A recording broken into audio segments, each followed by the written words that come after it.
हमेशा वो प्रैक्टिकल बात करता हूं जो मेरे जीवन पे गुजरी है, क्योंकि जब मैं तुम्हारी उम्र में था ना, मुझे ऐसे भेड़ के फूफा टीचर मिले थे, ऐसे भेड़ के फूफा कि अगर मैं उनके पीछे लग जाता तो मैं जीवन में कामयाब नहीं हो पाता।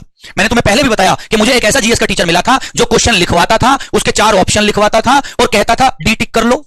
अब उस समय तो यही जीएस थी, फिर लिखा एक क्वेश्चन लिखो, फिर 4 ऑप्शन लिखो, ए टिक कर लो। अबे मैंने कहा यही होती होगी जीएस। शुरुआत थी, 12वीं हुई थी, एनडीए की तैयारी करने का बाद गया था, वहीं पे बीएससी कर रहा था अपनी एमएच कॉलेज से, वहीं पे हमने कहा चलो कोचिंग ले लेते हैं। और सचदेवा नाम का एक बहुत बड़ा इंस्टीट्यूट हुआ करता था उस समय, सचदेवा। मैं तो तुम्हें बहुत सस्ता पढ़ा रहा हूं, ये बात मैं कर रहा हूं आपसे सन 2002 के आसपास की। उस समय जो मेरी फीस गई थी एनडीए में लगभग 6500, और आप देखो 2002 में 6500 कितनी बड़ी कीमत थी, और जबकि एक मिडिल क्लास फैमिली से बड़ा मुश्किल था इसको अरेंज करना, कर दी, ऐसे पढ़ाया। अब एक किताब आती थी मेरे पास, आज भी रखी है, जीवन की पहली किताब, आर एस अग्रवाल की ब्लू कलर की किताब है वो, और वो आती थी जीएस ऑब्जेक्टिव। अब मैंने एक दिन उनका वो जैसे बाहर पानी वानी पीने गए, मैंने वो उनका रैपर से हटा के किताब देख ली। अच्छा, मैंने जीएस ऑब्जेक्टिव, हम गए ढूंढते हुए, हम वो किताब ही उठा लाए और हमने कहा रट्टा ही मार दो इसका, इसमें से एनडीए फंसना है पूरा जीएस। और हमने जो है, क्योंकि जीएस स्ट्रांग थी, मैं तो मैंने बताया, मैं तो मेरा बेकार था बिल्कुल उस समय पे, तो अब हमने रट्टा मार दिया। अब रट्टा मार दिया, एक सवाल नहीं हुआ, एक सवाल ऐसे हो जाएगा कोई जीएस में, हो सकता है क्या? ये जीवन का पहला कोचिंग का एक्सपीरियंस था, पहला। उस दिन मैं ये बात समझ गया कि ये बेवकूफी है, ये नहीं है तरीका, क्योंकि तब तक पता ही नहीं था कंपटीशन होता क्या है। और उसके बाद से आज तक मुझे ये पता था कि जीवन में पढ़ना कैसे है। किताब वाले दुकान वालों के पास गए, उनसे पूछा कि भाई ये एनडीए वेंडी के लिए कौन सी किताब आती है? उसने हिस्ट्री की, ज्योग्राफी की सारी निकाल के इतनी मोटी मोटी किताब जो रखते हैं आईएएस पीसीएस की, वो रख दी सामने, इन्हें पढ़ लो। अबे मैंने कहा पढ़ लो, अब मजबूरी थी पढ़ना, तो हमने एक को पढ़ना शुरू करा, फिर वो समझ आई, फिर दूसरी को पढ़ना शुरू करा, फिर तीसरी को। तो मैंने कई बार आपसे कहा कि अगर मुझे अपने अंदर थोड़ा सा, अगर आज भी आज ये महसूस होता है, हालांकि तुम्हें शायद नहीं महसूस होता, पर मुझे महसूस होता है कि कहीं ना कहीं थोड़ी कमी है, अगर नॉलेज में कहीं ना कहीं थोड़े ज्ञान में कमी है, तो रीजन केवल ये है कि जनरल स्टडीज में मेरा आज तक कोई गुरु नहीं रहा।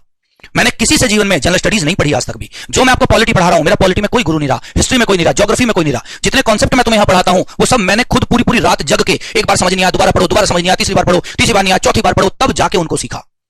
इसीलिए मुझे कभी किसी गुरु का साथ इसमें नहीं मिला, क्योंकि किस्मत इतनी खराब रही, आप समझ लो। और हो सकता है अगर कोई हमें हम जैसा गुरु मिल जाता ना बेटा, तो हम जिस सिविल के लिए या जिस सीडीएस के लिए तरसते थे, हम वहां निकल गए होते, तो तुम्हारे साथ नहीं होते। तो ये भी समझ लो आप। तो मैंने वो ठोकरें खाई हैं जिस ठोकरों से मैं तुम्हें बचाना चाहता हूं, कि यहां मत जा, यहां गिर जाएगा बिल्कुल नीचे, यहां से बच के निकल जा। इसीलिए बार बार आपको बोल रहा हूं, इस काम में इंटरेस्ट लीजिए, पढ़ाई को बोझ मत मानिए। ये सोचिए आगे जाके कि मैं सब इंस्पेक्टर बनूंगा, दरोगा बनूंगा, कंधे पे सितारे और कैप बढ़िया सी चमचमाती सी एक ड्रेस, बेहतरीन फिजिक, और उसके बाद में मैं अपना वो काम करूंगा जो मुझे करना चाहिए। समाज के लिए कुछ करूंगा, कुछ बेहतर करूंगा, कुछ अच्छा करूंगा, जिस एरिया में जाऊंगा वहां पीस कायम करूंगा, शांति रखूंगा, बदतमीजी नहीं होने दूंगा। ये मेरी ड्यूटी होगी। आपका अपने आप पढ़ने में इंटरेस्ट आ जाएगा, अपने आप। जिस दिन आपको दिख गया कि मैं उस काम से प्यार करने लगा हूं, यही है अल्टीमेट उद्देश्य, अल्टीमेट रास्ता ही ये है, इसके अलावा रास्ता नहीं है। मैं आपको बता रहा हूं, आप बात को सुन लो।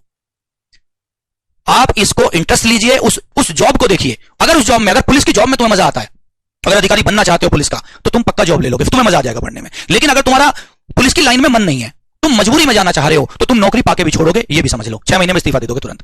ऐसे बहुत सारे लोग तुमने सुने हैं ना, आर्मी में, बीएसएफ में कहीं सेलेक्ट हुए, इस्तीफा देके भाग गए, क्योंकि वो गलत थे, वो उन्हें करना ही नहीं था, वो गलती से चले गए वहां पे, उनके मन में नहीं था वो करना। आप अपने दिमाग से चलो, अपने दिमाग से चलोगे हमेशा कामयाब रहोगे। अपने इंटरेस्ट से चलो, जो मन आता है उसमें इंटरेस्ट लाओ यार, जरूर से इंटरेस्ट लाना पड़ेगा। क्लियर हुआ? अब बात समझ में आ रही है? अब मैं पढ़ाना शुरू कर दूं अब मैं। आप